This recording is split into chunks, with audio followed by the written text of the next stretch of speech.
주님께서 여러분과 함께 또한 사녀와 함께 하소서. 성 마태오가 전한 거룩한 복음입니다. 주님께 영광을 드립니다.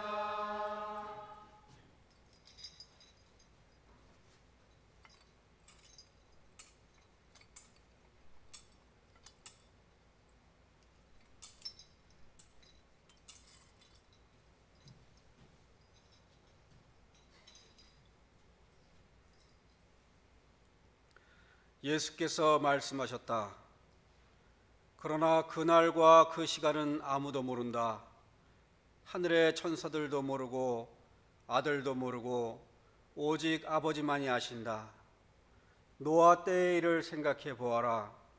사람의 아들이 올 때에도 바로 그럴 것이다.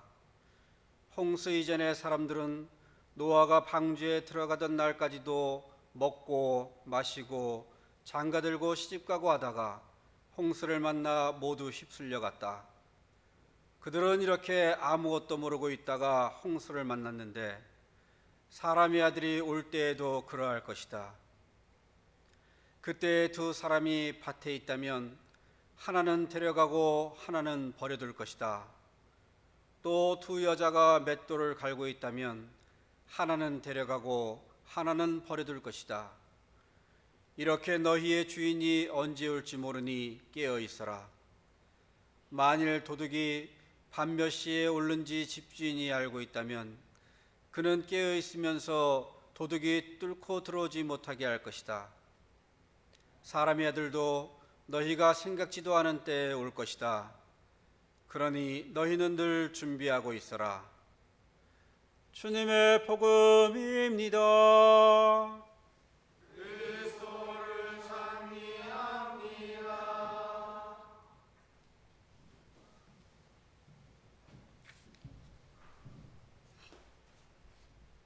성부와 성자와 성령의 이름으로 말씀드립니다. 네, 다 자리에 앉으시고요. 옆에 분들하고 인사하실까요? 오늘 잘 오셨습니다. 은혜 많이 받으시기 바랍니다. 인사하시자고요.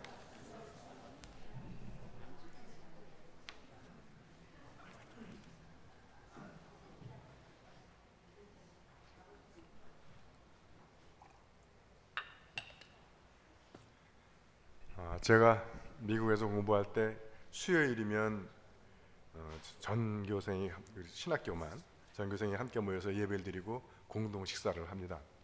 그때 이제 학교의 중요한 소식들을 이제 교수님들이 알려주고 그러는데 어느 날 갑자기 생일자들 그러면서 제 이름이 불리는 거예요. 그래서 엉거주춤하게 일어서서 대답했습니다. 오늘은 내 생일이 아니다. 나는 음력 생일을 지킨다. 그랬더니 모두가 다 넘어졌습니다. 그리고 제일 연로하신 그 교수님이 하는 말이 내가 지금 이렇게 오래 살았어도 음력 따지는 사람 네가 처음이다 그러더라고요. 네. 여러분들 다 음력 생활 세신 분들 많죠? 네.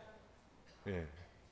그래서 저도 한 2, 3년까지 음력을 셌는데 우리 집사람이 자꾸 음력이니까 날짜가 바뀌어서 헷갈린다고 양력으로 하자고 그래서 한 3년쯤 됐나 양력으로 바꿨습니다. 근데 뭐 음력으로 셀 때나 똑같이 안 지켜주기는 똑같아.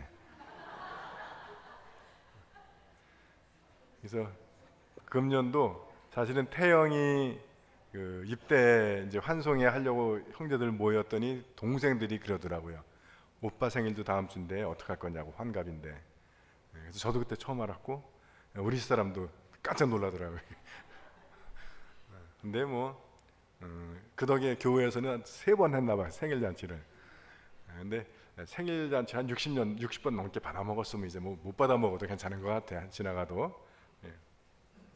근데 한국 사람은 그래서 양력과 음력 두 개의 달력을 갖지만 크리스찬이 되면 또 하나의 달력을 갖습니다.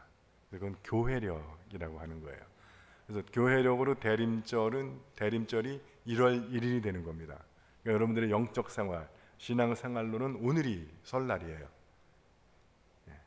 근데 세속의 설날은 축하하고 파티를 하지만 우리 영적 설날은 회개로 시작이 돼요. 그래서 여러분들 앞에 보시면 늘 매년 대림절에 보시는 거지만 대림 따발이 있습니다. 저는 30년 교회를 다녀봤지만 우리 안양교회처럼 이렇게 초 하나하나 이렇게 그 다발을 하는 건 처음 봅니다. 그래서 우리 꽃꽂이 하시는 분들이 아주 신심이 돈독하신 것 같아요. 그리고 이걸 우리 교우 여러분들에게 잘 보게 해달라고 수고하신 것 같습니다. 여러분, 우리 꽃꽂이 하시는 분들을 위해서 이때 한번 박수 한번 쳐드릴까요? 네.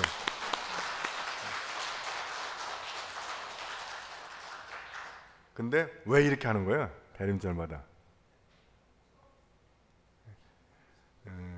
왜 이렇게 꿈꿔자 학생들이 수고해가지고 돈도 많이 들이죠. 이렇게 대림 다발 또는 대림초 4개씩 하는 겁니까?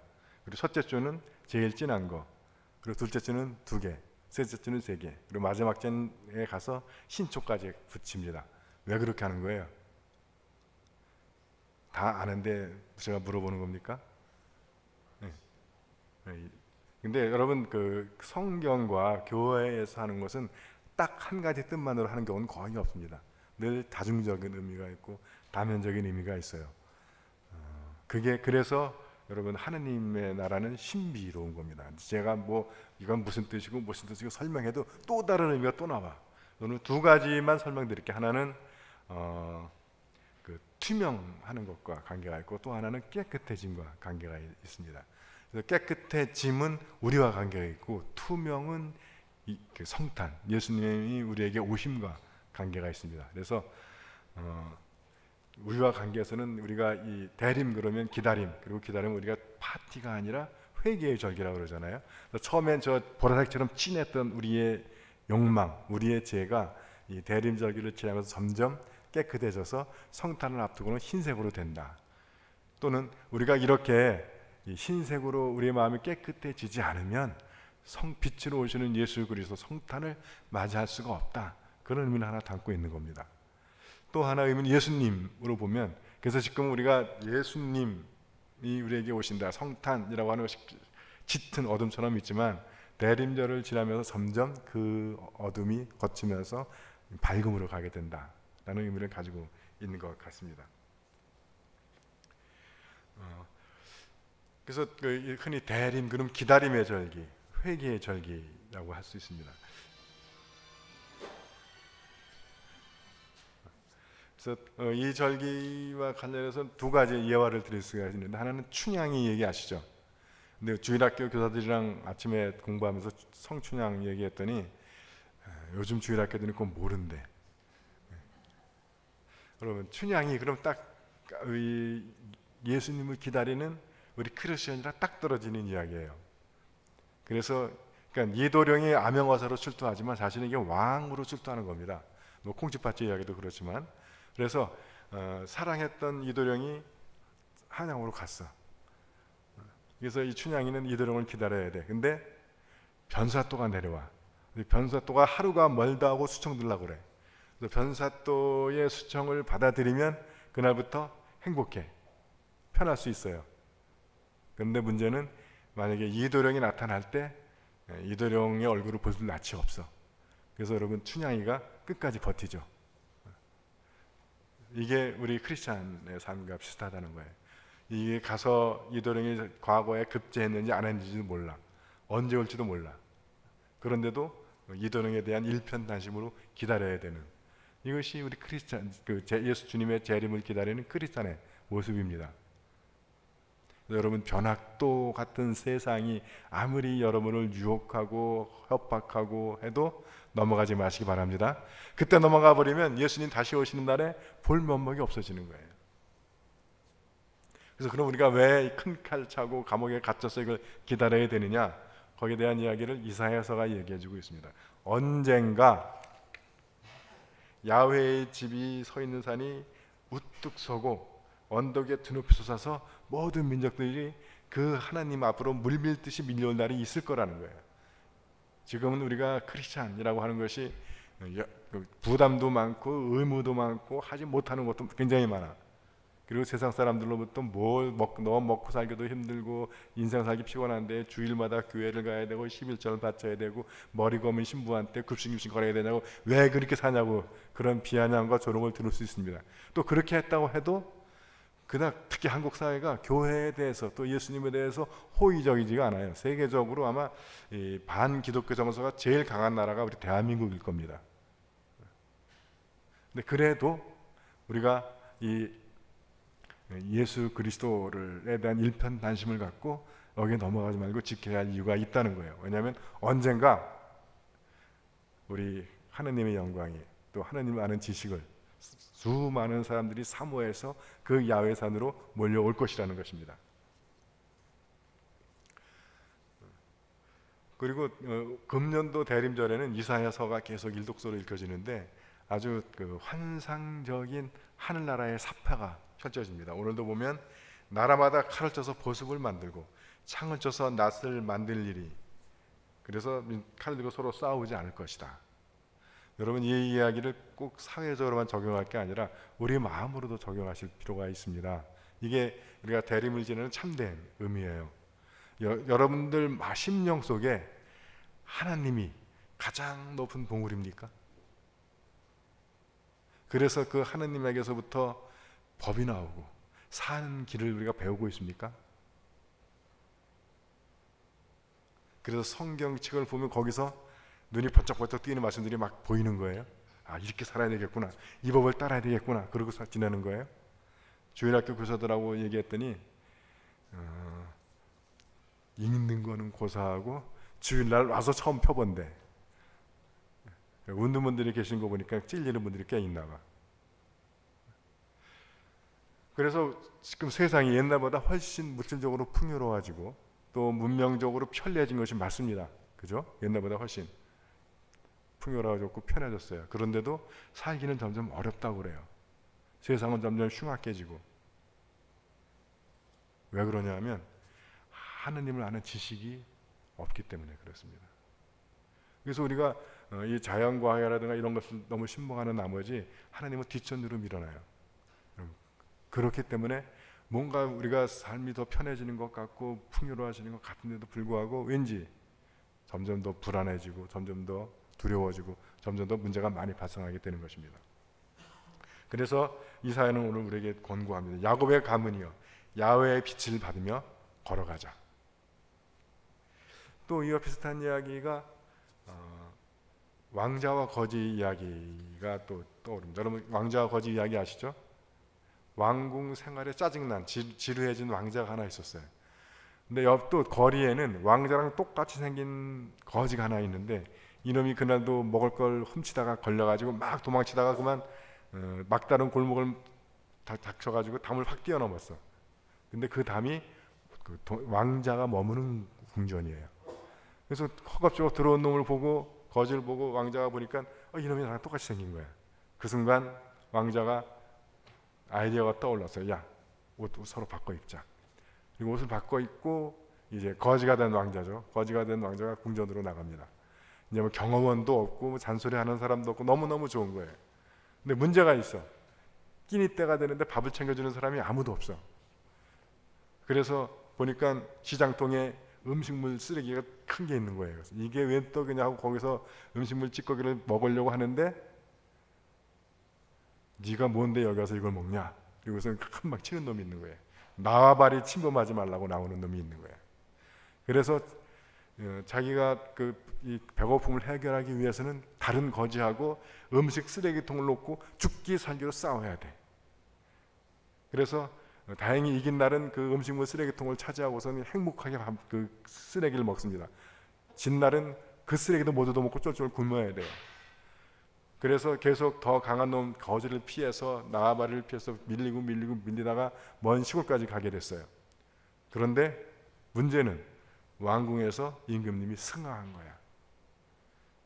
그래서 이 가짜 왕자, 이제 왕자가 된 거지, 이놈이 이제 그 왕위를 계승해야 하는 상태가 발생했습니다. 그제서야 이 왕자는 빨리 내가 돌아가서 이제 왕위를 계승해야 되겠구나 하고 이제 왕궁을 향하는데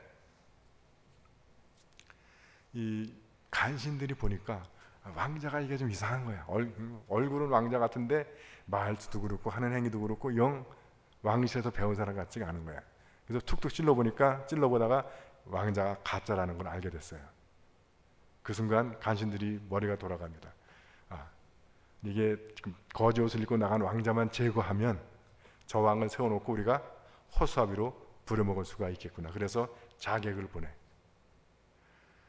그래서 길거리에서 시장통에서 있는 그 거지를 자객들이 죽이려는 모습을 어느 그 기사가 보게 됩니다. 가까스로 그 기사가 그 거지가 된 왕자를 구해요. 그러면서 이제 계속 자객들을 피해서 쫓겨다닙니다. 그런데 이놈이 이상한 소리를 하는 거야. 거지가 자기는 왕자래. 빨리 성으로 돌아가야 되겠다는 거예요. 근데 보니까 계속 자객들이 오는 걸 보니까 이놈이 범상치 않은 거지라는 건 알겠어요. 근데 너무 고생하니까 이 기사가 제안을 합니다. 나도 우리 봉토, 나도 어느 지방이 작은 지방의 영주인데 영주 노릇이 싫어서 이렇게 돌아다녔는데 이젠 고향으로 가자. 그러면 내가 너를 양자로 삼아서 내 땅을 너에게 양보해 주겠다. 거지로 음식물 쓰레기통도 못 차지해가지고 돌아다니는 신세였다가 작은 그 지방의 장원의 양자가 된다라는 것은 행운일 수 있습니다. 그러나 이 사람이 진짜 거지라면 그 기사의 양자가 되는 것을 기꺼이 받아들이겠죠. 그러나 진짜 왕자라면 결코 그것은 받아들일 수가 없는 겁니다. 그래서 이야기는 결국 그 기사의 도움을 받아서 왕국으로 향하고 그래서 다시 왕좌에 올랐다는 이야기입니다. 실제로 이 이야기의 모티브가 된 것이 그 영국의 성공회가 만들어질 때 영국의 혼란한 시기, 그때 이제 그 메리 여왕이 그 여왕에 올라서 그 자기 어머니 캐서린을 갖다가 몰아냈던 이 성공의 개신교 이 사람들을 다 박해를 하기 시작합니다. 그래서 그 중에 왕자 하나가 에드워드 왕자라고가 빈민촌으로 숨어들었었대요. 그래서 이제 이 메리 여왕이 쫓겨난 후에 에드워드 왕자가 왕위에 오르는데, 그래서 그 왕이 굉장히 빈민들에 대한 복지 정책을 많이 폈답니다. 그런데 영양실조로 일찍 죽는데요. 그래서 그 다음에 이제 우리가 잘 아는 엘리자베스 여왕이 등극하게 되는 겁니다. 그래서 이게 거지면 음식물 많은 쓰레기통으로도 행복할 수 있습니다. 이게 거지면 기사가 너 내가 양자 삼아줄게 하는 걸로 땡 잡은 게 되는 거예요. 그러나 이게 왕자면 결코 쓰레기통이나 양자로 만족할 수가 없는 겁니다. 세상이 아니라 왕궁을 향해서 가야 된다는 거예요. 여러분, 우리는 다 하나님의 아들, 딸들입니다. 믿으십니까? 그러니까 우리는 다 왕자고 우리는 다 공주라는 거예요. 믿어지세요? 거지 옷을 입었어도 왕자고 공주인 거예요. 자, 서로 보시고 인사하실까요? 당신은 왕자입니다. 당신은 공주입니다.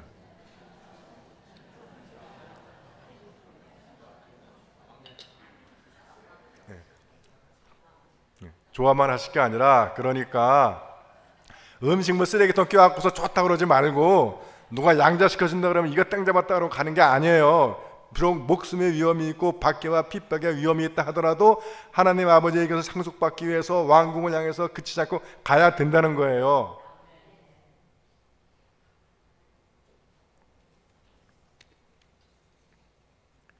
그래서 로마서는 우리에게 권합니다.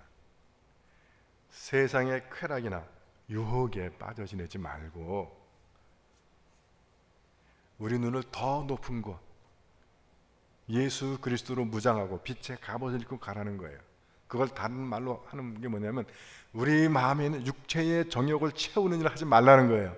그게 세상에 쓰레기통을 두지는 것이고 어디 양자짜리 줄놈 없나고 찾는 거야. 그래서 구체적으로 뭐라고 얘기하냐면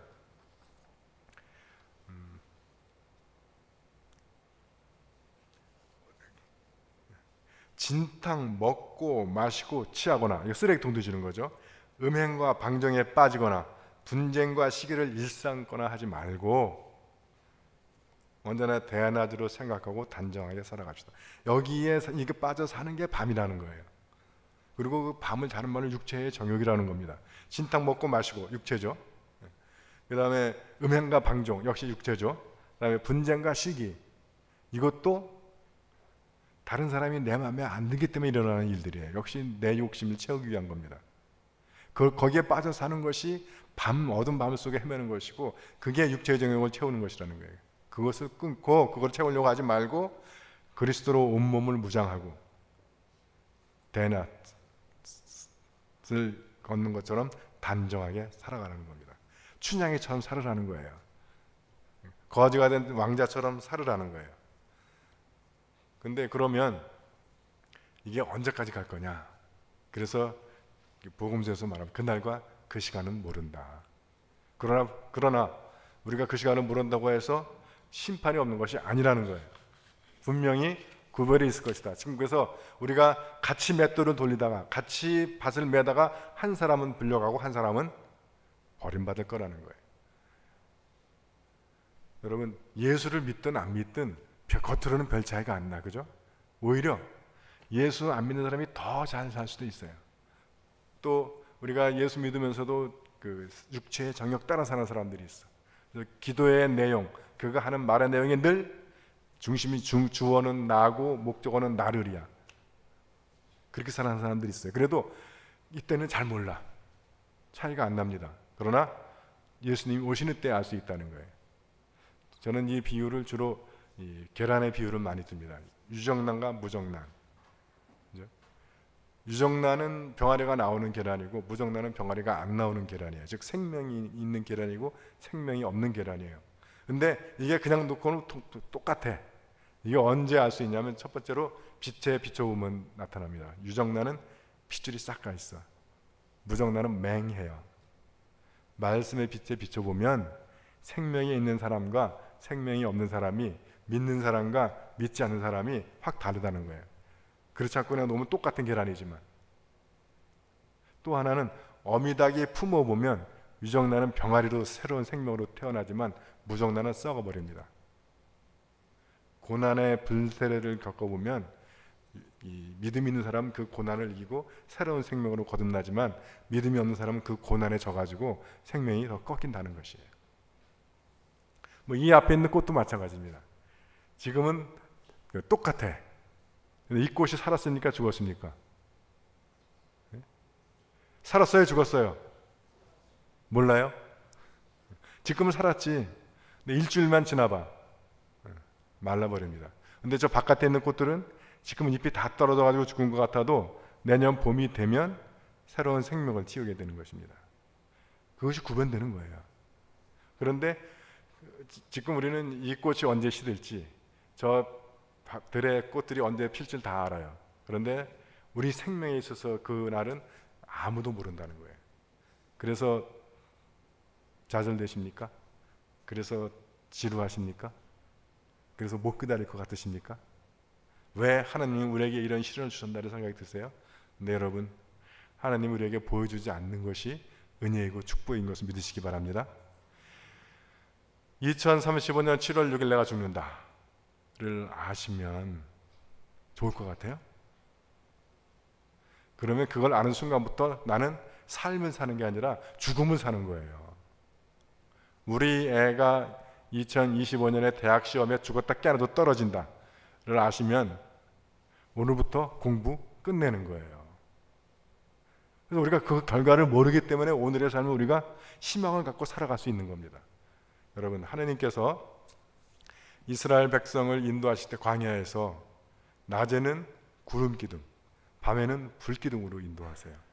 비행기를 타보신 분은 아실 겁니다. 비행기를 타고 구름 속을 지나가면 구름의 상태가 어때요? 여기서 볼 때는 뭐 소음 같고 막 그런데 막상 구름 속에 딱 들어가 버리면 희뿌예. 좀 실망스럽죠? 근데 그러니까 하나님이 우리와 함께 하시고 하나님이 우리를 인도하시고 하나님이 우리를 보호하시는 것이 구름과 같다는 거예요.